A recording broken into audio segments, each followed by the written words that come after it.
I'm Adam. And I'm Rex. And this is Where There's a Williams, There's a Way.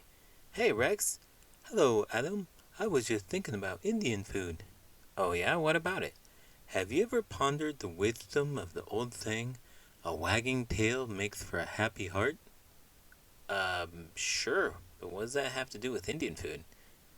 Ah, my dear Adam, just as the tail wags in delight, so does the palate dance with joy when it encounters the flavors of Indian cuisine. I see where you're going with this, Rex. Indian food does indeed bring happiness to many taste buds. Precisely. And remember, a bark of delight is worth 1,000 woofs of satisfaction. I think you might be mixing up your proverbs here, Rex. But I get your point. Indian food can be quite the culinary adventure. Indeed, as they say, curry favor with your taste buds, and they shall reward you with a spicy satisfaction. Let's curry on with our culinary exploration then. In today's book, 6-year-old Bilal introduced his friends to his favorite dish, dal. This book showcases the value of patience, teamwork, community, and sharing. Let's get started.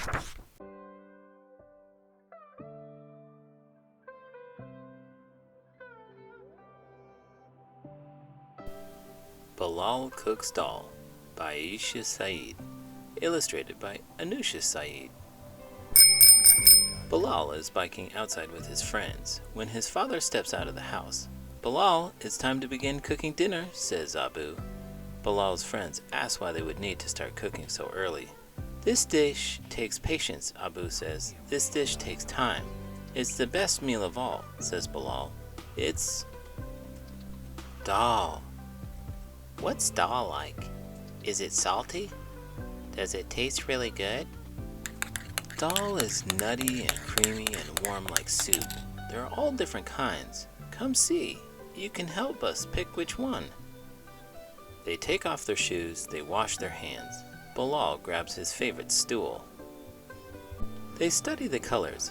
Yellow, orange, green, brown. Yellow, Elias says, because yellow is sunflowers, rubber ducks, and the sun. And the Chana dal is my favorite, Bilal says. When Abu scoops out a cup of the bright yellow dal, it clatters into the bowl.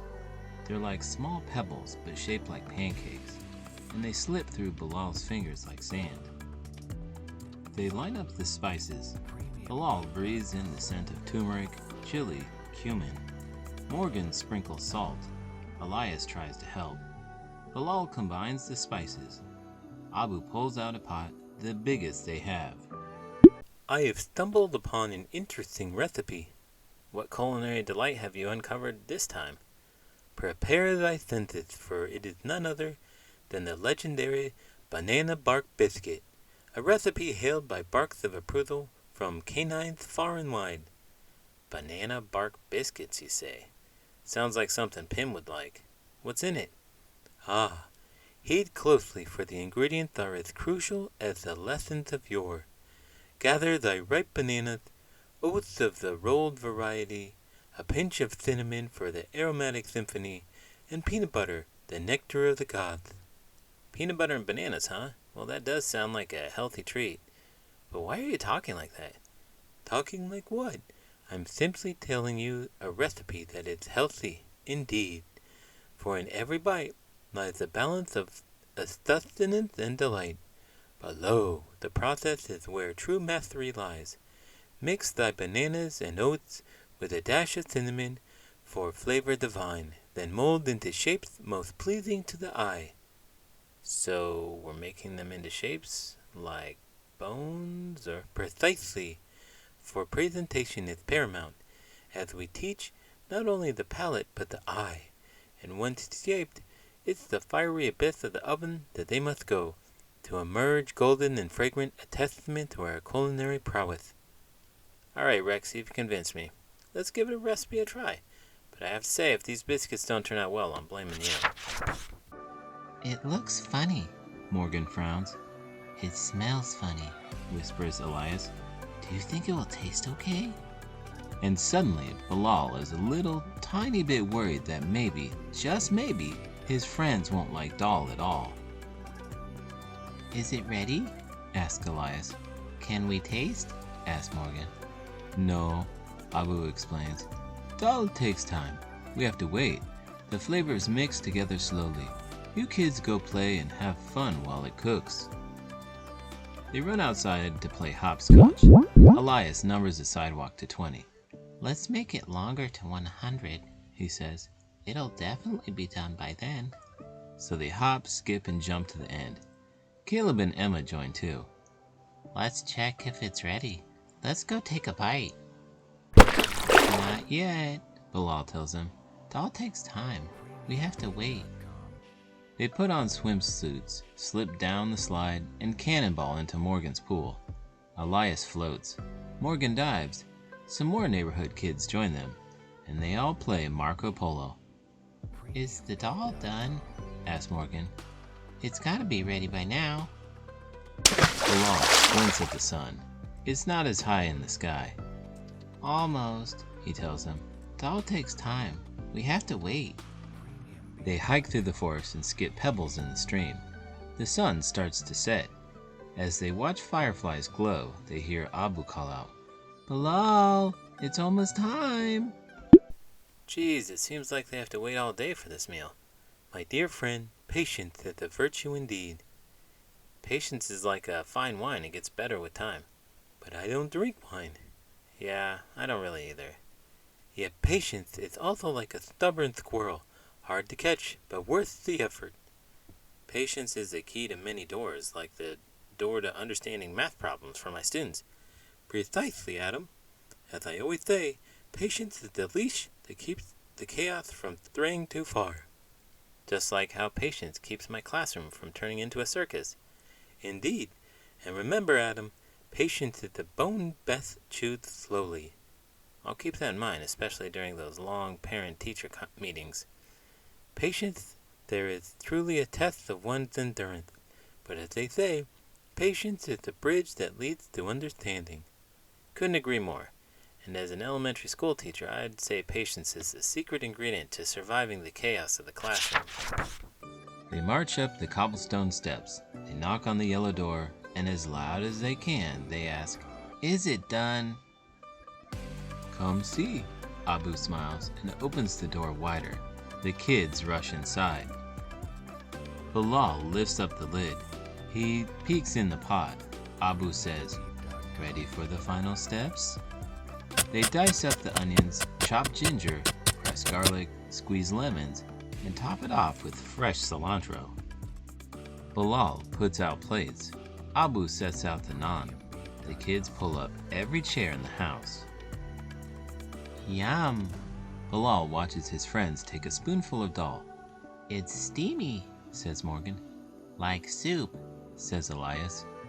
It tastes garlicky and salty and sweet. I like the onions. I like the lemon. And the way it's so creamy, it melts in your mouth. Dal takes time. We had to wait. But Bilal, you were right. Dal tastes great. Bilal looks at his dad and smiles. Abu winks. "Tasty, isn't it?" he says.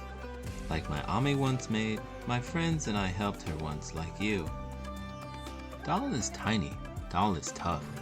But with a little time and a lot of patience, it becomes the softest, tastiest, best thing in the whole wide world.